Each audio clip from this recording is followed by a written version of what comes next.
6 o'clock. Let's go ahead and call this meeting to order momentarily, please.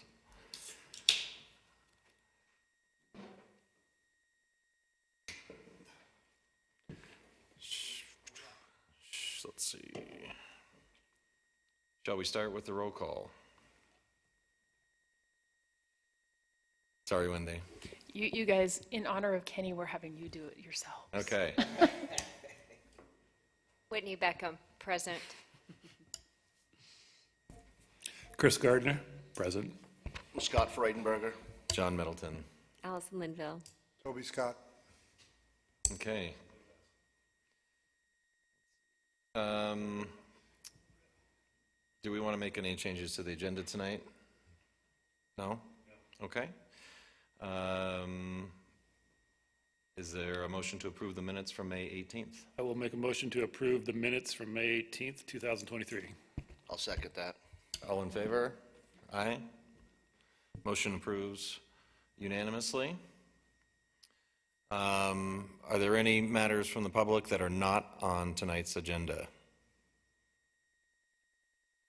Okay, we'll go ahead and close that and go ahead with our first public hearing.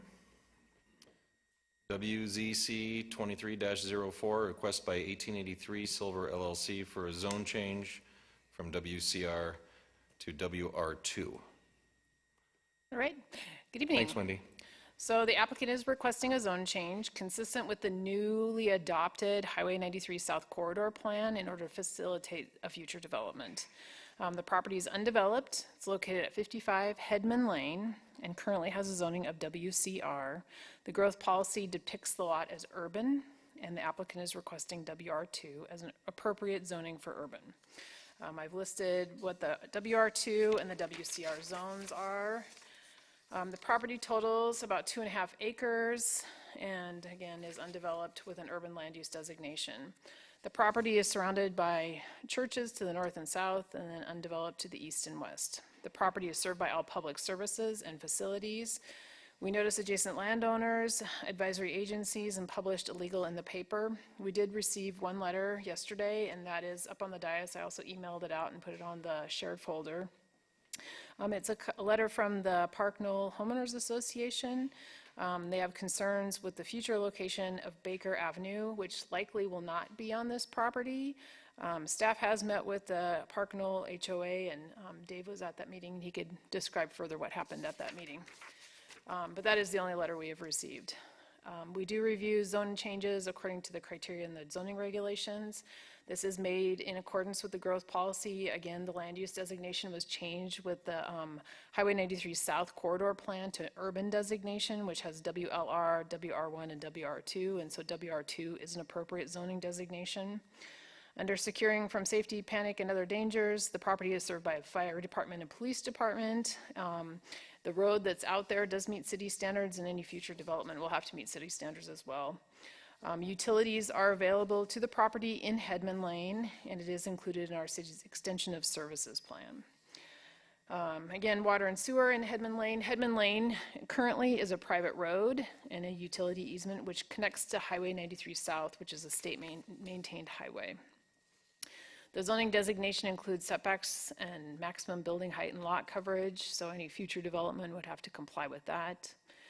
The property is in city limits and served by Highway 93 South and Headman Lane. There is an easement that crosses this lot to the western edge for a future connection to Baker Avenue Extension when that does happen at some point in the future.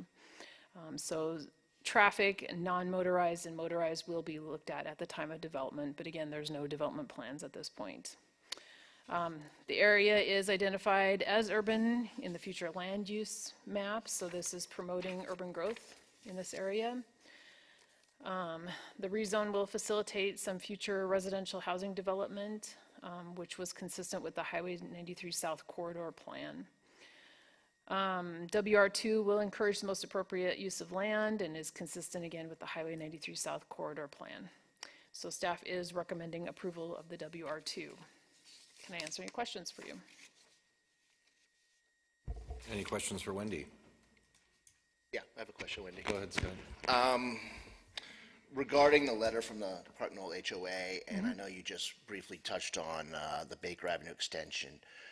I haven't been out there to walk it and look at the exact locations of that, but can you just address that? What's the plan with that? It seems like they've been concerned about this intersection at the steep grade since the late 90s. But if there's no transportation plan, we don't even have a survey of where that road's going, is that correct? Right, the exact location hasn't been determined. Dave and Craig met with the HOA earlier this year, and I don't know if you have anything else to add. Yeah, I mean, we just went and looked at it. Obviously, you know, the grade as it starts going up the hill is a concern. We don't want to have the intersection at the bottom of a hill, right? It needs to be on the flat area. But, you know, until we have a development plan, I mean, the city's not going to build Baker. So until we know exactly where it's going to go and how it's going to connect, yeah, they really can't fully identify that. But I mean, you know, we kind of know where it should go. Okay. But yeah, just those details haven't been worked out because there And that will all be addressed and identified on the subdivision plan. But before there the is, you final know, there is a plat, developer right? looking at, you know, doing the south portion of that from Park Knoll down to JP Right, Road. the hotel or whatever. Yeah, this is a different developer. Further west. Okay. Yeah, that's the property that's directly to the west. And that is going to get developed, and, you know, where that location is, it looks like this particular parcel that you guys are reviewing may not have access to that without some sort of easement. It doesn't directly abut it, and so, yeah, there are some concerns for sure on that. But I mean, some of that stuff's going to get worked out once development plans go through. It little isn't premature. directly related to the zoning, although the increasing density there obviously would increase traffic, and so there are some connections with that. Okay. Thank you. Any other questions for staff? No? Okay, in that case, and move on to the applicant. If you'd like to speak, please state your name and address for the record. Will McDonald, and I live at 180 Funner Road. We've met with the city on this property a number of times, and one of the things that we wanted to do is step through the development process with this parcel. That's why we're just doing a zone change, because we do see down the road potentially developing this lot. But one of the biggest things is to have a good development plan in place, and that's what we've heard. And again, that's why we're not trying to do a zone change, a PUD, or a CUP at the same time. We also have been in conversations with the neighbor to the west, and I've been on a number of calls with him, as well as talking with Eric Mulcahy and Foley Engineering, who are also working with the developer to the west. So there's a lot of questions about where Baker's going to go in. Again, our future development plans do rely on working out some sort of agreement with this neighbor to the west. So again, I think we're all tied in to some extent on just the traffic flow, because with Lot 4 with Whitefish 57, one of the reasons why that was turned down was because of the traffic issues. So we're aware of the issue, and so we want to do some smart development plans here, and we're not in rush, so time is on our side. And again, have had, you know, a number of conversations with our neighbor wanting to work on a plan. So with that, if there's any questions for myself. Thanks, Will. Are there any questions for Will? No? Okay. You're free to go for now, but we may call you back up. Sounds good. Thank you. Are there any members of the public that would like to speak on this matter? Please state your name and address for the record. Yes, I'm David Hunt from 113 Park Knoll Lane in Whitefish, and I'm representing the Park Knoll Estates HOA. So you have the written materials that we've submitted, and I just wanted to amplify the two key points that are in that. The first is the fact that there is no easement in place between Hedman and the future Baker Avenue, and we feel that this should be denied or delayed until such time that there is.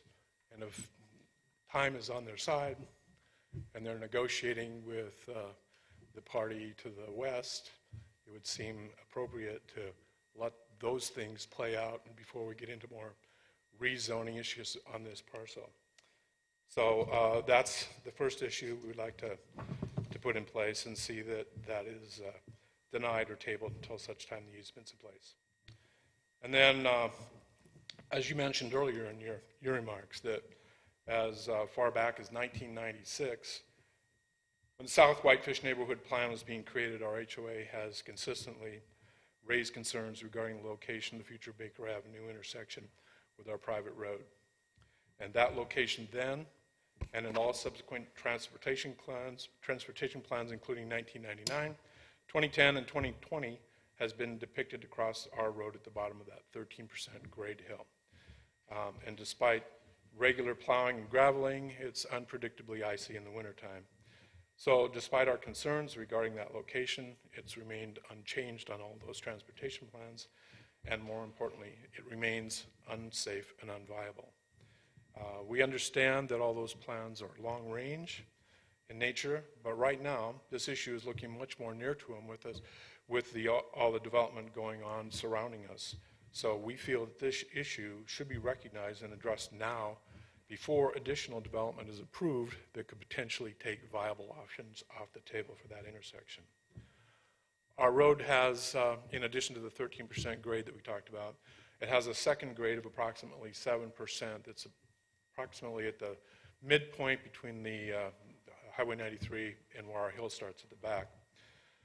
When accumulations areas for stopping and accelerating are considered, the length of that intersection on our road is going to be far greater than the width of just the Baker Avenue right-of-way. And so with multiple grades, then that issue grows in complexity as to where you can fit all this in and have it work out so that you aren't trying to start out up on a hill in icy roads and things like that. So we urge further investigation of possible viable locations prior to any further approval of land use actions on parcels adjacent to Parknell Lane. I would like to thank Director Taylor and Director Workman for coming out and on site and taking a look, and for their assistance and accessibility as we try to navigate this issue. And I'll close by saying if any of you would like to come and take a look for yourselves, we would certainly welcome that anytime. Now I'll just thank you for your service and consideration. Thank you, David.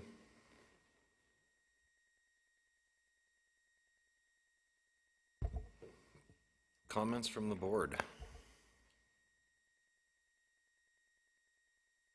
I'm trying to rectify in the findings on F. Wendy, I guess, can I ask a question at this point? Where you say it's clear that there is an easement on the western edge of this property for future connection to Baker, and then public comment just said there is no easement on Hedman. So can you kind of help us understand this? So it is likely that Baker Avenue won't, I think originally we thought, oh, Baker Avenue the eastern edge of Baker Avenue will be right along this property. It's likely it's going to be a little further west. And so the easement that goes through this lot just goes to the western edge of that property. So he's talking about an easement on the adjacent western property. But they don't know where Baker Avenue is going to go. Nobody, they just don't know yet. And, we don't know what that western property's development is going to look like. And as Will mentioned, they're visiting about how they can work together.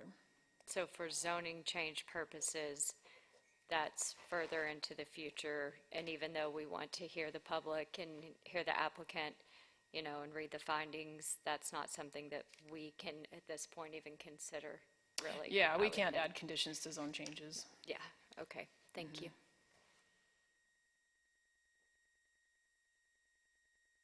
Any other additional comments from the board or questions for staff? I kind of wish Craig were here. I do have a question just about, well, a couple of things. I mean, it's conforming with the master plan. It's wholly surrounded by WR2 and WB2 with the WLR exception, which I believe was, the zoning was downgraded at Park Knoll within the last few years, correct? Yeah, when they annexed in, they got changed back to WLR, WLR, okay. So, which is an urban designation as well. right, okay.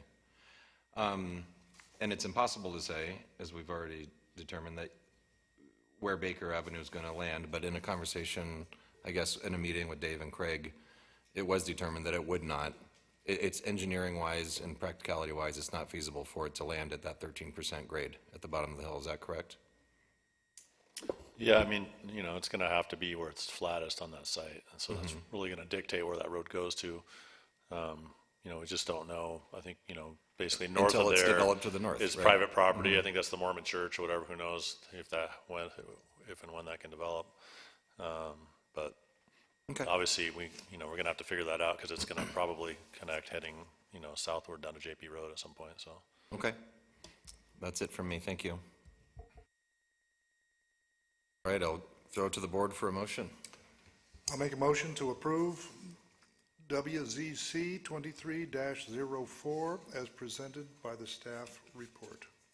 Okay, is there a second? Second.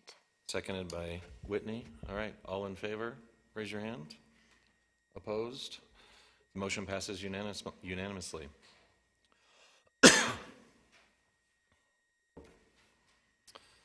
Okay, next order of business, WZTA 23-04, request by the City of Whitefish to amend special provisions, Chapter 11-3-34, marijuana facilities, to increase buffer requirements between permitted marijuana facilities and between facilities and schools and churches. Is this Dave? Yes. Sorry, I'm still working on the minutes from the last. 1 second.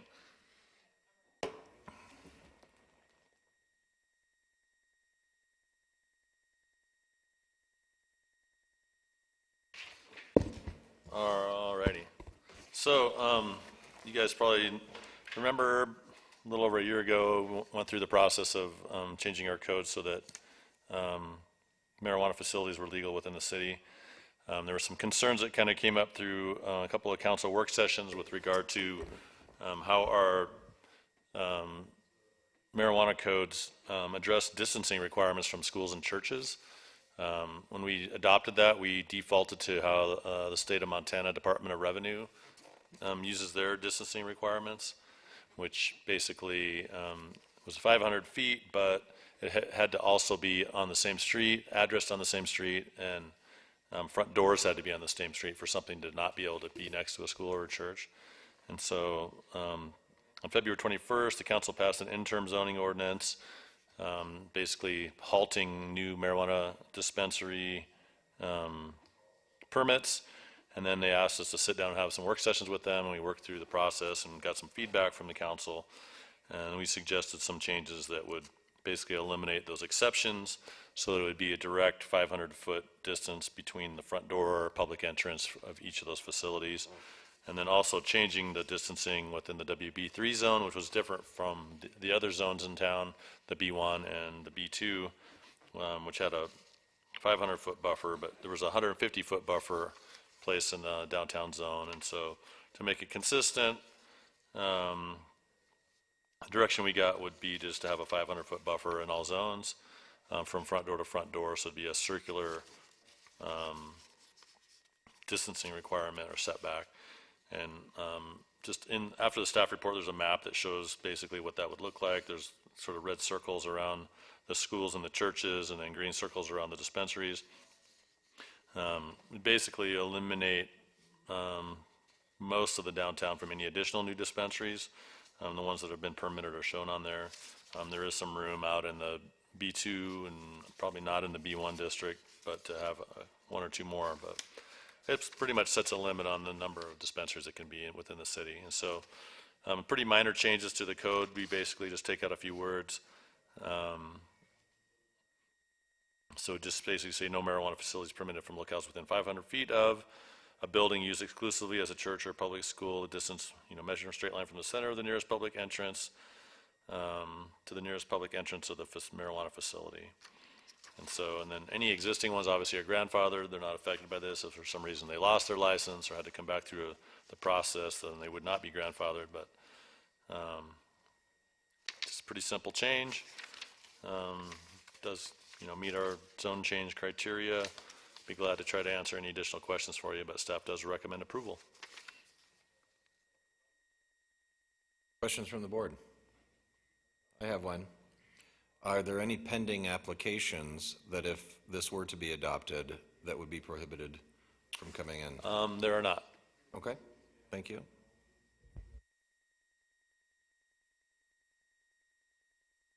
Senate. Excuse me, I'll move to approve WZTA 23-04. I'll second it. All right, all in favor say aye. Aye, opposed? And the motion passes unanimously.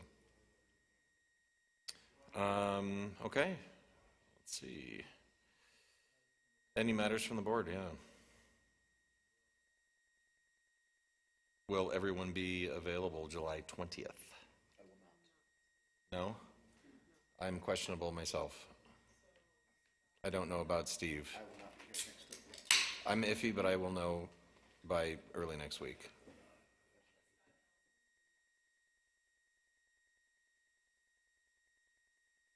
Okay, cool.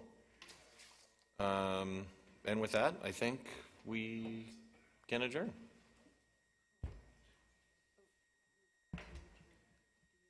No, we don't need to move for that, no.